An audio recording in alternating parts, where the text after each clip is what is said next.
किया गेला प्यार नहीं रहू करे के तो प्यार किया गेला दिल पर है जखम के पागल बना के गेला पागल बना के गेला। अभी सुन रहे हैं बगैवा सिटी टीम धमाका को। छोड़ के गेल ही जान जब से तू हमरा भूल लही गे छोड़ के गेल ही जान जब से तू हमरा भूल लही गे जानो एको बेर फोनबो न केलही तू ससुरा जब से गेलही गे। DJ good Madhubani DJ good Madhubani DJ good Madhubani DJ good Madhubani. अखन हम सब सुन रहल छी राघव राज के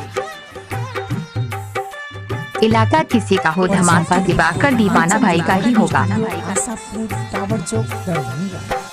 ससुरा में जाई के सैया जी के जिया तो चलही के ससुरा में जाई के सैया जी के जिया तो चलही के जानू एको बेर फोनबो न केलही सुरवा जब से केलही गे जानू एको बेर फोनबो न केलही सुरवा जब से केलही गे। अभी सुन रहे दिवाकर दीवाना भाई। DJ good Madhubani DJ good Madhubani DJ good Madhubani.